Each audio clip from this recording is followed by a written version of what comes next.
موجودہ lock down جو corona کی وجہ سے ظاہر ہے وہ ایک ناگزیر ہے، لیکن لاک ڈاؤن ایک دو دھاری تلوار ہے۔ وہ ایک طرف تو بڑا ضروری ہے کہ وبا سے لوگوں کو بچایا جائے، لیکن دوسری طرف یہی لاک ڈاؤن جو ہے وہ بالخصوص مزدور طبقے، دیہڑی دار طبقے کے لیے فاقے لے کر آیا ہے۔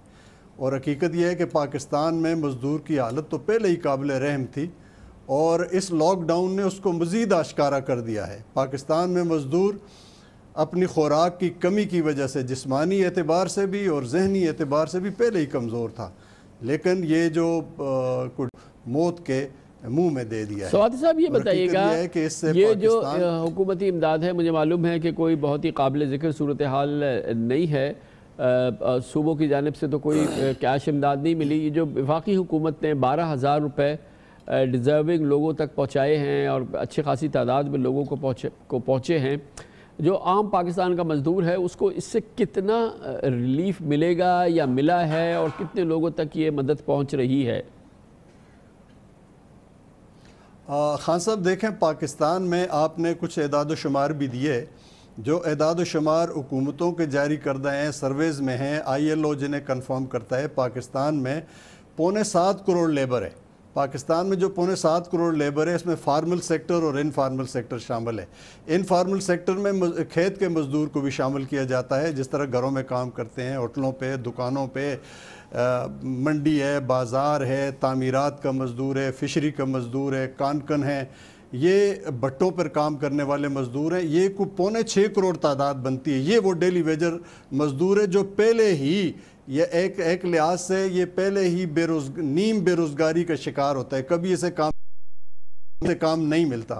اور یہ وہ مزدور ہے کہ پاکستان میں جو لیبر قوانین ہیں، جو سماجی تحفظ کے قوانین ہیں، وہ اس فارمل جو سیکٹر ہے اس پر اپلائی نہیں ہوتے، ان کا اطلاق ان پر نہیں ہوتا۔ پاکستان میں جو لیبر قوانین اور سماجی تحفظ کے، سوشل پروٹیکشن کے جتنے قوانین ہیں وہ فارمل سیکٹر پر اپلائی ہوتے ہیں، لیکن آپ کو حیرت ہوگی کہ فارمل سیکٹر کو بھی 1 کروڑ ڈیلی ویجر اور ٹھیکیداری نظام کے ذریعے 1 کروڑ لیبر جو ڈیلی ویجر اور ٹھیکیداری نظام کے ذریعے فارمل سیکٹر میں کام کرتا ہے، کارخانوں میں کام کرتا ہے، اس پر بھی یہ قوانین جو پاکستان کے موجود ہیں، لیبر قوانین اور سماجی تحفظ کے قوانین، ان کا اطلاق نہیں ہو رہا، اس کو بھی اسی بیگار جیسی صورتحال کا شکار کر دیا گیا ہے۔ جس طرح یہ مجھے سمجھائیے گا، ایک تو میرا پہلا سوال اپنی جگہ ہے کہ یہ جو 12,000 روپے کی امداد جو ہے وفاقی حکومت نے دی، کتنے لوگوں تک پہنچ رہی ہے، اس کا کیا فیڈ بیک ہے؟ اور یہ جو صوبے سندھ میں مثال کے طور پہ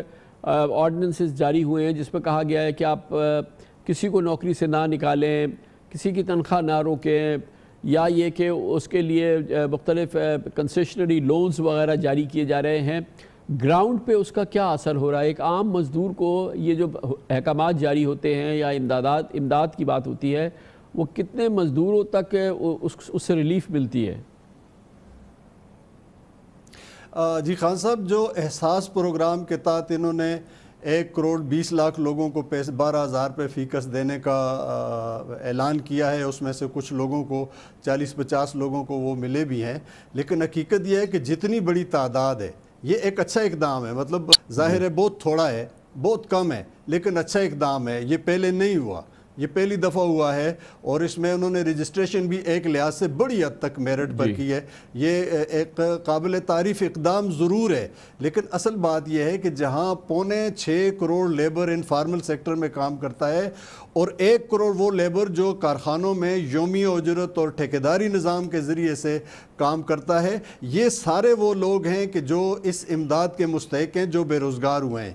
حکومتوں نے، سندھ نے ایک بہت اچھا نوٹیفیکیشن کیا، اسی طریقے سے KP کے حکومت نے بھی بہت اچھا نوٹیفیکیشن کیا، لیکن حقیقت یہ ہے کہ زبانی جمع خرچ کے علاوہ مزدور کو کچھ نہیں ملا، تنخواہیں نہیں ملیں۔ جو مارچ کی تنخواہ 25 تاریخ تک تو لوگوں نے کام کیا تھا، تنخواہیں نہیں ملی انہیں، اور انہیں لے آف کیا جا رہا ہے، نوکریوں سے نکالا جا رہا ہے۔ روزانہ ہر جگہ سے ہمیں سینکڑوں لوگوں کی یہ خبر آ رہی ہے کہ ہر کارخانے سے سینکڑوں لوگوں کو نکال دیا گیا ہے.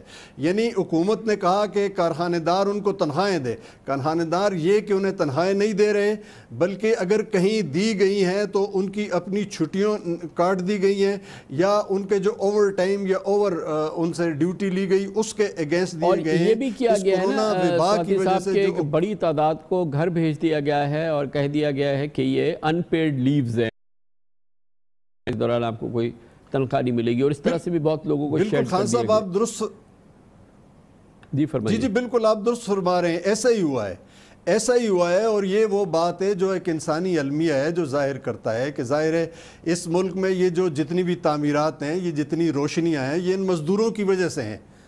اور حقیقت یہ ہے کہ کوئی ملک ترقی نہیں کر سکتا جب تک آپ اس کے مزدور کو خوشحال نہیں کریں گے، جب تک آپ غربت کو ختم نہیں کریں گے ملک ترقی نہیں کرے گا. اگر ملک کو ترقی کرنی ہے، اس کو بیماریوں سے بچانا ہے، تو اس مزدور کے متعلق ایک سنجیدہ طرز عمل اختیار کرنا ہوگا. میں ایک مزدور نمائندے کی حیثیت سے نوحہ پڑھوں تو مجھے حق حاصل ہے. میں اگر مطالبات کروں اور میں ذکر کروں اور میں ان کے مسائل کو گن کر روؤں تو مجھے حق حاصل ہے. لیکن وزیر اعظم بھی یہ کام کریں، وزراء بھی یہ کام کریں، وزراء اعلیٰ بھی یہ کام کریں، حکمران بھی یہ کام کریں، تو اگر سب نے نوحہ پڑھنا ہے تو ڈیلیور کس نے کرنا ہے؟ ان کو بھوک سے، فاقوں سے کس نے بچانا ہے؟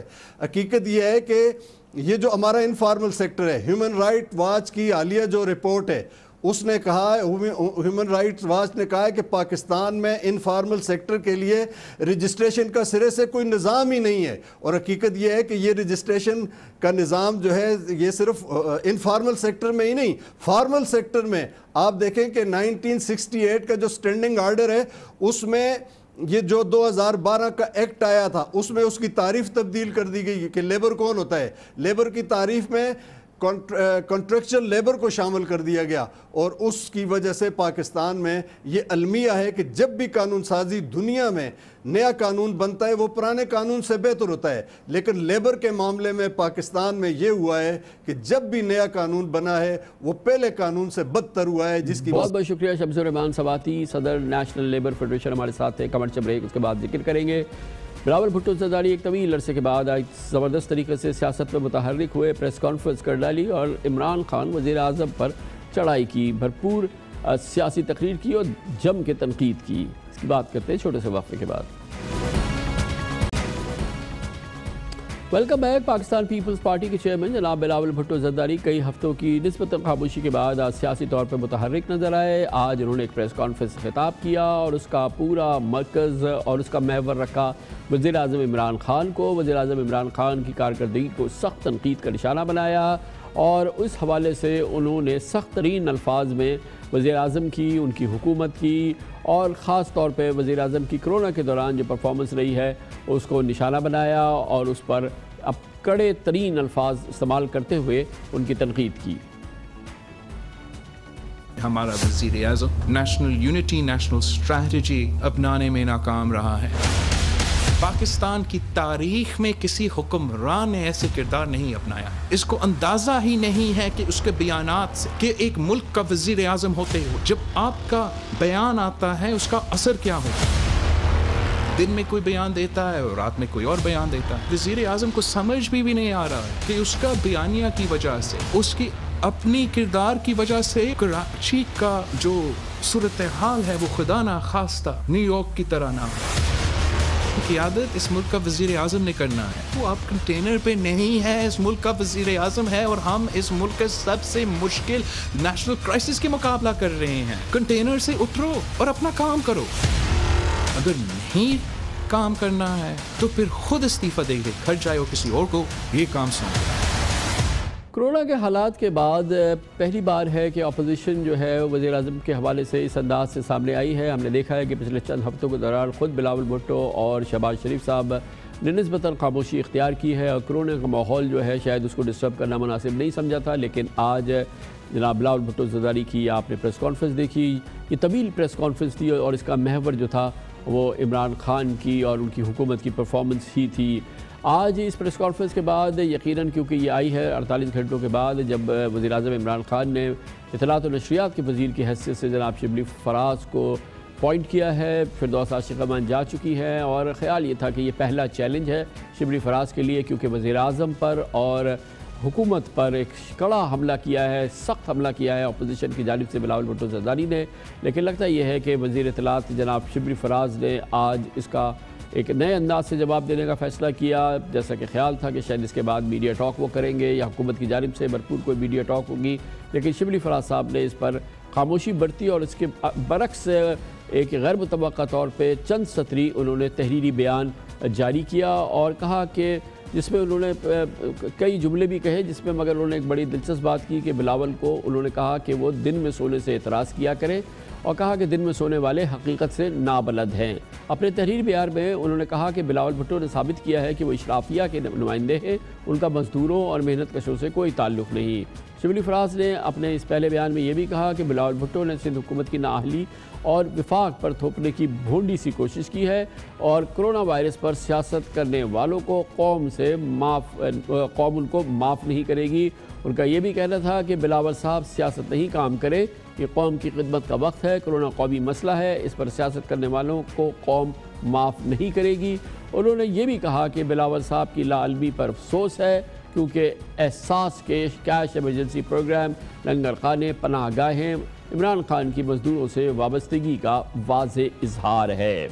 آج بلاول بھٹو زرداری کی یہ ایک تیز پریس کانفرنس ہے, اس کے معنی کیا ہیں اور حکومت سندھ کو بلاول بھٹو زرداری کی گائیڈنس کیا ہے, ان تمام امور پہ بات کریں گے. ایک بار پھر ہمیں جوائن کر رہے ہیں جناب سعید غنی, وزیر تعلیم ہیں اور ترجمانی بھی کرتے ہیں حکومت سندھ کی. بہت بہت شکریہ سعید غنی صاحب. یہ کھلا اظہار عدم اعتماد تھا, ووٹ آف نو کانفیڈنس تھا بلاول بھٹو صاحب کا پرائم منسٹر پر, وفاقی حکومت پر, اور کافی عرصے کی خاموشی کے بعد یہ ہوا. اب اس کا مطلب کیا ہے اور اس کا اگلا مرحلہ کیا ہوگا, کیونکہ یہ ایک رخ تبدیل کیا ہے بلاول بھٹو صاحب نے. ہاں صاحب بہت بہت شکریہ. لیکن میں ایک صرف کریکشن کر دوں کہ بلاول صاحب کافی عرصے سے کوئی غائب نہیں تھے, خاموش نہیں تھے. پچھلے دنوں میں انہوں نے بین الاقوامی میڈیا کو کئی انٹرویوز دیے ہیں اور تواتر کے ساتھ دیتے رہے اور اپنا جو نقطہ نظر تھا وہ بیان کرتے رہے.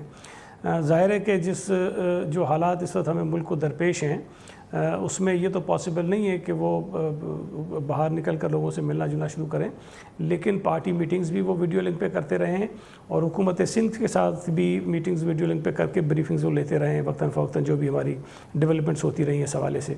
میں یہ سمجھتا ہوں کہ آپ نے بالکل درست کہا کہ چیئرمین بلاول بھٹو زرداری ہوں یا اپوزیشن کی دیگر لیڈرز ہوں, انہوں نے کرونا وائرس کی وبا جب سے اس ملک میں آئی ایک بہت پازیٹیو طریقے سے آفر کی حکومت کو, اور بلاول بھٹو زرداری صاحب وہ پہلے لیڈر تھے جنہوں نے عمران خان صاحب پر تنقید سے اعتراض کیا اور یہ آفر کی کہ وہ چونکہ ہمارے ملک کے وزیر اعظم ہیں اور اس وقت ہمیں ضرورت اس بات کی ہے کہ ہم مل کر اس وبا کا سامنا کریں اور ہم سب ایک ساتھ ہو کر اس قوم کو سپورٹ فراہم کریں. لیکن آپ نے دیکھا کہ بجائے اس کے کہ وزیر اعظم اس آفر کو یا اس رویے کو پازیٹیو لیتے, انہوں نے شاید اتنی سنجیدگی کا مظاہرہ پہلے دن سے نہیں کیا. ایک اے پی سی بلائی گئی اپوزیشن کی, وہ میٹنگ ہوئی, اس کے بعد اسپیکر صاحب نے جب وزیر اعظم کو ساتھ ایک ویڈیو لنک پہ ایک میٹنگ رکھی تو وزیر اعظم صاحب اپنی بات کرنے کے بعد وہ اجلاس چھوڑ کر چلے گئے. اس سے ان کی سنجیدگی کا بھی آپ اندازہ لگا سکتے ہیں. اس کے بعد تواتر کے ساتھ حکومت سندھ نے جو اقدامات کیے, آپ نے دیکھا کہ میڈیا نے بھی اور دیگر جو بین الاقوامی ادارے ہیں جو کرونا وائرس کو فالو کر رہے ہیں, مانیٹر کر رہے ہیں, گائیڈنس ایشو کر رہے ہیں, انہوں نے سندھ حکومت کی کارکردگی کو سراہا. لیکن وزیر اعظم پاکستان وہ واحد آدمی ہیں جن کے منہ سے ایک لفظ حکومت سندھ کے لیے نہیں نکلا. چلیں ہمیں اس سے بھی فرق نہیں پڑتا. وزیر اعظم پاکستان ملک کے تینوں صوبوں میں تشریف لے کر گئے. سندھ وہ واحد صوبہ ہے جہاں پر انہوں نے آنے سے اعتراض کیا, گریز کیا, وہ سندھ نہیں آئے اور حکومت سندھ کے ساتھ بیٹھ کر انہیں بریفنگز نہیں لی اور معلومات انہوں نے نہیں لی, اور کوئی ظاہر ہے کہ آتے ہیں تو کچھ ایشوز بھی ان کے سامنے رکھے جاتے, وہ نہیں آئے. اب اگر اس طرح کی صورتحال ہوگی اور پھر جو کل انہوں نے کہا, میں سمجھتا ہوں کہ بہت ہی مذاق خیز تھا کہ ایک طرف وہ خود ڈیفینڈ کرتے رہے کہ لاک ڈاؤن کی وجہ سے ہمارے یہاں اموات میں کمی ہوئی ہے, ایک طرف وہ خود اس میٹنگ کی صدارت کرتے رہے جس میں یہ فیصلہ کیا وفاقی حکومت نے صوبوں کی مشاورت کے ساتھ کہ ہمیں لاک ڈاؤن آگے بڑھانا ہے. اسد عمر صاحب نے اناؤنس کیا 2 مرتبہ کہ لاک ڈاؤن ہم نے آگے لے کے جانا ہے. فیڈرل کیبنٹ میں یہ ڈسکس ہوا جس کو پرائم منسٹر صاحب چیئر کر رہے تھے کہ جی 9 مئی تک ہمیں لاک ڈاؤن کو آگے لے کر جانا ہے. وزیر صحت و پنجاب کی, وزیر صحت و خیبر پختونخوا کے, وہ اعلان کرتے رہے, ریکگنائز کرتے رہے لاک ڈاؤن کی افادیت کو. اس کے بعد کل وزیر اعظم کھڑے ہو کے کہتے ہیں کہ جی پتہ نہیں کون سی اشرافیہ ہے جس نے یہ لاک ڈاؤن لگا دیا. تو مجھے اندازہ ہوتا ہے کہ شاید کوئی کنفیوژن ہے, کوئی پریشانی ہے. اس پر انہوں نے آج بلاول صاحب نے اپنا معافی الضمیر بیان کیا ہے. 2 دن سے وہ انگیج بھی کر رہے ہیں چیف منسٹر کو, آپ لوگوں کو, اور اس سے پہلے پرسوں جو میڈیا ٹاک کی تھی چیف منسٹر نے, اس میں انہوں نے جو میڈیا کے لوگ تھے وہاں پہ انہوں نے واضح طور پہ بات کہی تھی کہ ایڈجسٹمنٹس کرنے جا رہے ہیں, کیونکہ اوبویسلی کراچی کے حوالے سے اور یہاں کے حوالے سے پریشرز تو ہیں کہ اس لاک ڈاؤن میں سم ہاؤ کوئی ریلیکسیشن کرنی ہے, اور یہ ایکسپیکٹیشن تھی کہ آج اس حوالے سے کوئی سندھ گورنمنٹ جو ہے وہ کوئی ایڈجسٹمنٹس کرے گی.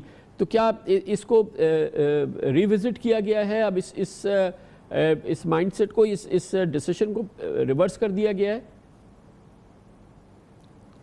نہیں خان صاحب, دیکھیں جو بات آپ کر رہے ہیں نا اس سے تو ہمیں کوئی انکار نہیں ہے. ہم بھی اس بات کو محسوس کرتے ہیں کہ جو لاک ڈاؤن ہے یا جو کاروبار کی بندش ہے وہ کوئی ان لمیٹڈ پیریڈ کے لیے تو ہو نہیں سکتی ہے نا. کبھی نہ کبھی آ کر آپ نے کچھ اسپیس لوگوں کو دینی ہے تاکہ لوگ کاروبار بھی کر سکیں, اور گورنمنٹ کے لیے بھی یہ پاسبل نہیں ہے کہ 6 مہینے 8 مہینے 1 سال تک اسی طرح کے نظام کو کنٹینیو کرے.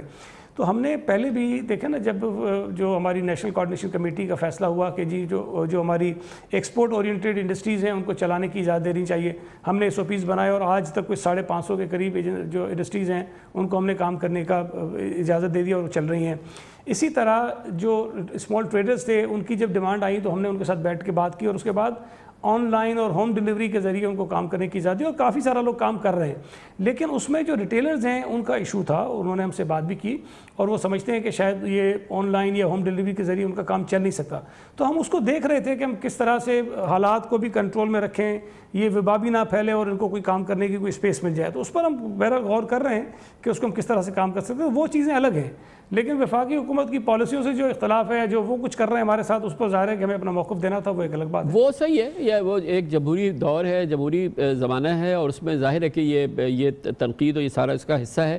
لیکن آن گراؤنڈ اب حکومت سندھ کی کیا سوچ ہے؟ دیکھیں نا 6 ویک کے قریب جو ہے یہ ٹھیک ٹھاک طریقے سے, یہ بھی آپ بھی جانتے ہیں, میں بھی جانتا ہوں کہ پاکستان میں اس طرح کا لاک ڈاؤن ہوا ہی نہیں, اور اس کی وجہ یہ ہے کہ جو حکومتی اقدامات ہو وہ پاکستانی عوام جو ہے وہ لاک ڈاؤن کے لیے ان کا مائنڈ سیٹ ہے ہی نہیں. ہم نے کئی بار گلیاں دکھائیں, شہروں کے دکھائے, بازار دکھائے, کس طریقے سے لوگ نکلتے ہیں. اب یہ تو نہیں ہے کہ 5 بجے سے پہلے کرونا آپ کو حملہ نہیں کرتا, 5 بجے کے بعد ہی آپ کو حملہ کرتا ہے. لوگ جس طرح سے لاکھوں لوگ نکل آتے ہیں وہ کانسیپٹ پورا نہیں ہوا ہے.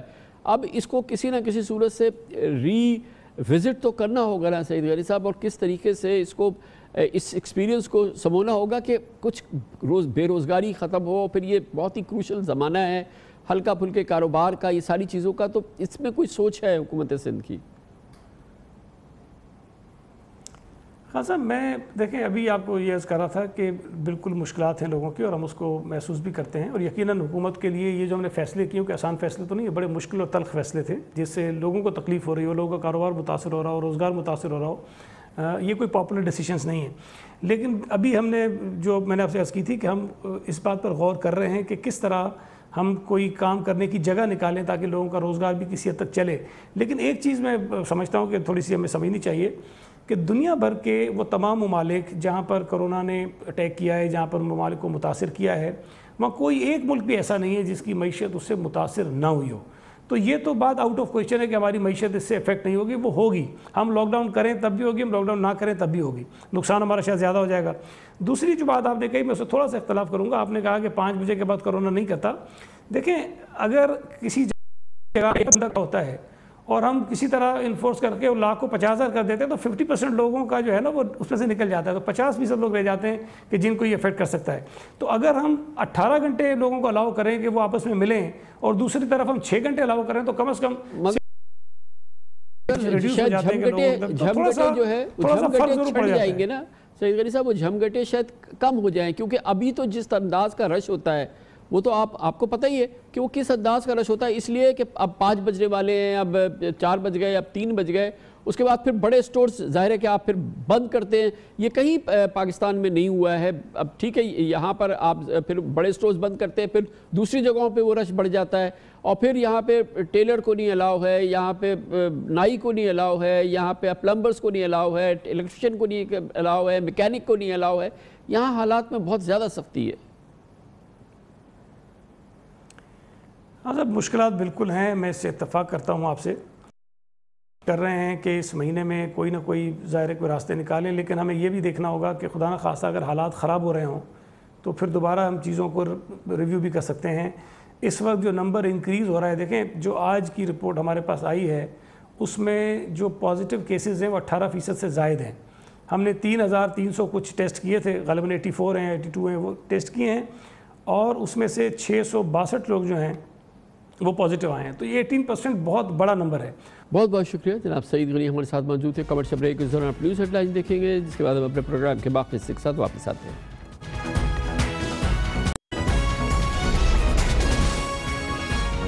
آپ دیکھ رہے ہیں خبروں, تبصروں اور تجزیات پر مبنی پاکستان کا سب سے معتبر نیوز شو دنیا, کامران خان کے ساتھ. آج پاکستان میں کرونا سے متاثرہ مریضوں کی تعداد 17,500 سے تجاوز کر گئی ہے. اموات 400 کے قریب ہو چکی ہیں. دراصل پاکستان میں کرونا ٹیسٹ بڑھ رہے ہیں تو مریضوں کی تعداد میں بھی اضافہ ہو رہا ہے. پچھلے 3 دنوں میں سے روزانہ اوسطاً 8,000 ٹیسٹ ہو رہے ہیں, اور یومیہ تقریباً 700 کے لگ بھگ نئے مریضوں کا اضافہ ہو رہا ہے. مگر کل اب تک کے حوالے سے سب سے خطرناک اعداد و شمار سامنے آئے. کل 24 گھنٹوں میں ریکارڈ 990 نئے مریض بڑھے اور 24 اموات ہوئیں. پاکستان میں اب تک 1,82,000 سے زائد مشتبہ افراد کے ٹیسٹ ہوئے ہیں, یعنی مصدقہ مریضوں کی تعداد اب بھی 9% کے قریب ہے. اموات کی شرح 2.2% اور صحت یابی کا تناسب پاکستان میں 24% ہے. جو ہماری ٹوٹل ڈیتھس ہیں پاکستان میں کرونا وائرس کے حوالے سے, ان کی تعداد اب 385 ہو گئی ہے. اس میں ایک نقطہ آپ کے سامنے رکھنا چاہتا ہوں کہ وہ لوگ جو اعداد و شمار پہ بہت غور کرتے ہیں تو ان کو شاید یہ 385 کا جو اضافہ ہے یہ زیادہ لگے. جیسے جیسے ہمارے اعداد و شمار اکٹھے کرنے کا جو سسٹم ہے وہ بہتر ہو رہا ہے, تو اس میں کچھ جو پچھلے دنوں کچھ ڈیتھس ہوئیں تو ان کے جو اعداد و شمار ہیں وہ بھی ڈیٹا بیس میں ڈالے گئے, تو اس لیے وہ زیادہ انہی ڈیٹس میں ڈالے گئے جب وہ ڈیتھس ہوئی تھیں. اس لیے ان کا آج کے پچھلے 24 گھنٹے میں شمار نہیں ہے, لیکن پچھلے کچھ ڈیٹس کے اندر ان کا شمار ہوا, تو اس لیے آپ کو یہ فگر زیادہ لگ رہی ہوگی. ملک بھر کے 75% کیسز پنجاب اور سندھ میں ہوئے ہیں. اب سندھ میں کیس اور اموات کی تعداد پنجاب سے زیادہ ہو چکی ہے. سندھ میں 118 افراد انتقال کر چکے ہیں اور مریضوں کی تعداد 6,675 ہے, جبکہ پنجاب میں 106 اموات ہوئی ہیں اور مریضوں کی تعداد 6,340 ہے. کل ملک بھر میں 24 اموات میں 12 افراد کا تعلق سندھ اور وہ بھی کراچی میں ہوا ہے. یہ ایک اور بہت ہی تشویشناک پہلو پاکستان کے اعداد و شمار کے حوالے سے یہ ہے کہ کے پی میں خیبر پختونخوا میں ملک بھر کے بمشکل 14% کیسز ہیں, مگر متاثرین کی تعداد وہ کہ 2627 ہے. لیکن کے پی میں اموات کا تناسب دوسرے صوبوں سے 3 گنا زیادہ ہے. خیبر پختونخوا میں 146 اموات ہو چکی ہیں. ملک کی 40% اموات کے پی میں ہوئی ہے. پچھلے 5 دنوں کے دوران خیبر پختونخوا سے کرونا کے 48 مریضوں کے جنازے اٹھے ہیں. کے پی کا یہ پہلو, یہ تشویشناک پہلو اور اوورآل خیبر پختونخوا کی صورتحال پہ بات کرنے کے لیے ایک بار پھر ہمیں جوائن کریں گے جناب تیمور سلیم جھگڑا, وزیر صحت ہیں خیبر پختونخوا حکومت. بہت بہت شکریہ تیمور سلیم جھگڑا صاحب. پہلا پہلو جو میں آپ سے پوچھنا چاہوں گا, کیا ایکسپلینیشن ہے یہ جو اموات کی تعداد ہے کے پی میں, یہ تمام جگہوں سے پاکستان کے تمام صوبوں کے مقابلے میں کافی زیادہ ہے, کیا ڈاکٹرز اس کی وجہ بتا رہے ہیں آپ کو؟ اس پہ کافی زیادہ ریسرچ کی ہے اور 2 وجوہات جو ہیں وہ سامنے آتی ہے. ایک تو یہ ہم NCOC میٹنگز میں بھی فلیگ کیا ہوا ہے کہ مجھے لگتا ہے کہ جس طریقے سے اموات کی رپورٹنگ ہو رہی ہے اس میں شاید کنسسٹنسی صوبوں کے درمیان نہ ہو. میں یہ ضرور کہہ سکتا ہوں کہ جس طریقے سے ہم رپورٹ کر رہے ہیں, کیونکہ اس پہ کوئی کامن ڈیفینیشن جو ہے وہ نہیں ڈیولپ کیا گیا, تو ہم نے جو WHO کا ہمیں سٹینڈرڈ ملا جس کے مطابق کوئی بھی پازیٹیو کیس اگر آئے اور اگر اس کی ڈیتھ بالکل یقیناً کسی اور وجہ سے نہ ہو، مثلاً کوئی کرونا پازیٹیو مریض جو ہے وہ کار ایکسیڈنٹ میں نہ مرے، تو اس کو ہم کرونا پازیٹیو یا کرونا ریلیٹڈ ڈیتھ رپورٹ کرتے ہیں۔ کچھ صوبوں کے میں نے جو ہے وہ فارمز دیکھے جس میں ان کے کوئی کرائیٹیریا ہے جو ہمارے کرائیٹیریا سے کافی الگ ہے، تو یہ اچھا ہے کہ ایٹ لیسٹ ایکسپلین کرتا ہے کہ شاید ایک وجہ یہ ہے کہ ہماری سٹینڈرڈ ایک نہیں ہے، اور این سی او سی کو جو سینٹرل کمانڈ ہے ان کو یہ ریکویسٹ کی ہے کہ کوشش کر لیں کہ یہ سٹینڈرڈ ایک کر دیں تاکہ بحث جو ہے وہ صحیح ٹاپکس پہ ہے۔ دوسری کامران یہ وجہ ہو سکتی ہے، ایک تو یہ کہ جو فیٹیلٹی ریٹ ہے وہ شرح وہ فی الحال بے معنی اس لیے کیونکہ پورے ملک میں کہیں بھی اتنی ٹیسٹنگ نہیں ہو رہی کہ ٹوٹل جو پازیٹیو کیسز ہیں ان کا پتہ چل جائے۔ اس کا ثبوت اسی میں ہے کہ میرے خیال میں پچھلے 2-3 دنوں میں جو سندھ میں تھوڑی زیادہ ٹیسٹنگ ہوئی ہے تو زیادہ ٹیسٹنگ کی وجہ سے ان کے پازیٹیو کیسز جو ہیں وہ زیادہ نکلے، لیکن یہ ہمارے پاس کچھ ایویڈنس یہ ہے کہ شاید اموات پاپولیشن کی نسبت سے پختونخوا میں زیادہ اس لیے ہوں کہ ہماری جو پاپولیشن ہے وہ موبائل زیادہ ہے، مڈل ایسٹ میں زیادہ بستی ہے، جنوری سے مارچ تک سب سے زیادہ لوگ خیبر پختونخوا میں آئے، اور اگر آپ ریسرچ کریں اور ماڈلنگ کریں اس کی تو آپ کو یہ پتہ چلا گیا کہ یہ ضرور ہو سکتا ہے کہ جنوری اور مارچ کے درمیان جب پورے پاکستان میں ٹیسٹنگ نہیں ہو رہی تھی یا کم ہو رہی تھی تو خیبر پختونخوا میں ہڈن کیسز زیادہ ہو سکتے ہیں۔ تو اچھا یہ فرمائیے گا کہ جو ڈیتھ ڈیکلیریشن اس شخص کی جو کہ کرونا پازیٹیو ہو چکا ہے، اس حوالے سے آپ کہہ رہے ہیں کہ صوبوں کی سٹینڈرڈائزیشن جو ہے وہ ڈیفرنٹ ہے، کرائیٹیرینز ڈیفرنٹ ہے، جس کے اندر یہ تعین نہیں ہو رہا۔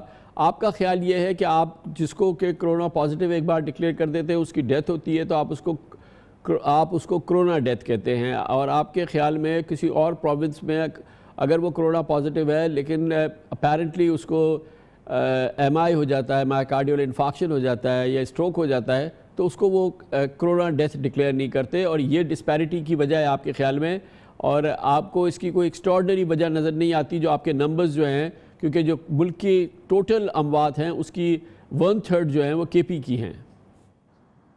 میں آپ کو اس کی ایک مثال بھی دے سکتا ہوں اور یہ بھی بتا سکتا ہوں کہ فی الحال حالانکہ ہم دیکھ رہے ہیں کوئی ایکسٹراڈنری وجہ کیوں جو ہے وہ اس کا زیادہ چانس نہیں ہے۔ مثال فار ایگزامپل یہ ہے کہ ہماری اموات میں تقریباً 25 تک ایسی ہیں جو کہ تقریباً death on arrival in hospital یا ایون ڈیتھ کے بعد ہم نے سواب سیمپل لیے اور جب وہ پازیٹیو ہوئے تو ان کو ڈیتھ کی موت کی 3-4 دن بعد ایون 5-6 دن بعد ہم نے ان کو کرونا پازیٹیو ڈکلیئر کیا۔ اس میں آپ نے دیکھا ہوگا کہ کل ہم نے اپنی ٹیلی میں 15 کا اضافہ کیا ایسے ہی کیسز جو کہ 10 اور 20 اپریل کے درمیان سسپیکٹ ڈکلیئر ہوئے تھے لیکن بعد میں ڈکلیئر جو ہے وہ پازیٹیو ہوئے۔ یہ مجھے پتہ ہے، اگر آپ کو یاد ہے کہ سندھ کے چیف منسٹر صاحب نے ایک پریس کانفرنس بھی کی تھی جہاں پہ انہوں نے 16 ایسے کیسز آئیڈینٹیفائی کیے تھے جہاں پہ ڈیتھ کے بعد انہوں نے سواب سیمپل جو ہے وہ نہیں لیا تھا، جو ہم ایز پر پروٹوکالز ہر سسپیکٹ ڈیتھ کے بعد لیتے ہیں اور اس کے بعد اس کے سٹیٹس بھی چینج کرتے ہیں۔ اس کا واحد جو جی اچھا یہ فرمائیے گا کہ اس وقت جو بھی کے پی کے اندر ٹیسٹ ہوتے ہیں اس سے جو پازیٹیو ہوتے ہیں یا پھر اس میں جو ایگریویٹڈ کیسز ہیں، آپ کی ہاسپٹل کیپیسٹی، آپ کی جو اوور آل پروونس کی کیپیسٹی ہے ٹو میٹ دس چیلنج، وہ کتنا اس وقت کوپ کر رہی ہے اس پوری سچویشن سے، اور کیا یہ ریلیکس سچویشن ہے یا یہ کہ یہ بہت ہی اب آپ کے لیے ٹف سچویشن ہے؟ کیا حالات ہیں؟ دیکھیں ریلیکس سچویشن تو نہ کہیں پورے پاکستان میں نہ کہیں پوری دنیا میں، اور سب سے پہلے تو یہ کہ جو میں ریلیکس سچویشن کو نہیں کہہ رہا، میں فیسیلیٹیز اویلیبل میڈیکل فیسیلیٹیز کے لحاظ سے بات کر رہا ہوں کہ آپ کے، کیونکہ دنیا نے تو